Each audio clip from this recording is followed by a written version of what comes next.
don't say. I don't amount to a hill of beans. Weldon! Goodness, talk of the town if you ask me. Weldon! We're rolling! Rolling? Call you later. Anyway, well, welcome to the 48th episode of the Addison County Country Minute. I'm your host, Weldon Opinionated, and as always, a continued celebration of Don Harron. Well, it's that time of year again. You fellers and lady LLers knows what I'm speaking to. Ah, yes. Setting up the tent, sleeping under the stars, gathering wood for the campfire, skinny dipping, hot dogs on a stick, roasting schmellows for s'mores, yummy, and even those darn skeeters. Zzz. Yeah. You guesses it, camping season's upon us. A time to get back to nature and rough it for a bit.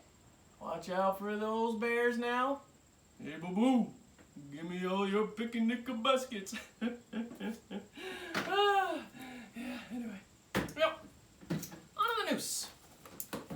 Well, this old fuddy-dud farmer and his wife decide to take a break for a bit from the farm and go on a camping trip together, Button Bay. After eating their dinner around the campfire, they retire to the tent to get some sleep. A few hours pass and the wife wakes up. Honey, are you awake? I am. What is it?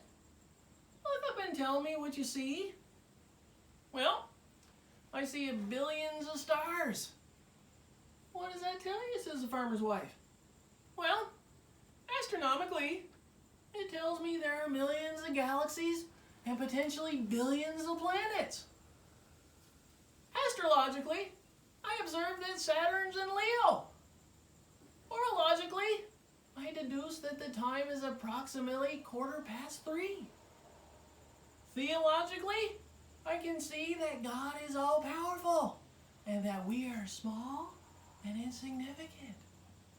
Meteorologically, I suspect that we'll have a beautiful day tomorrow. Why? What does it tell you, love? The wife quiet and thinks for a bit and says, well, tells me someone's stolen our tent. Uh-oh. Oh, boy. Anyway, in the news. Well, it was late in the day when a fully loaded minivan pulled into the only remaining campsite at DAR State Park out there in Addison.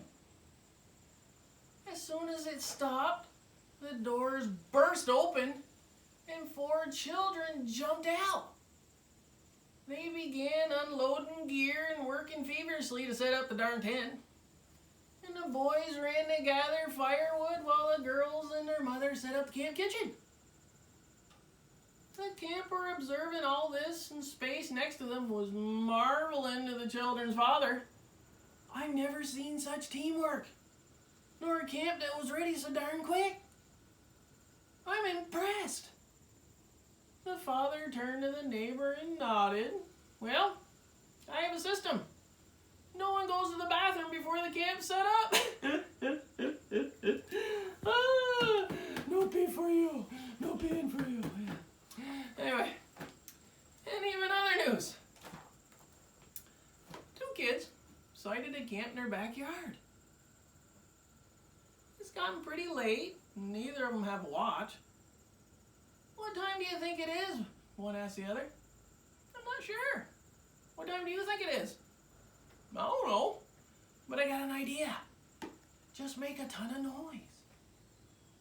The first kid's a bit confused, but says, okay, and decides to do it anyway. After a few seconds of screaming and hollering and making all sorts of commotion, a light turns on in the other yard and the neighbor yells, you crazy kids, it's 2 o'clock in the morning! Oh boy, doesn't that good? Oh, he's gonna beat you down.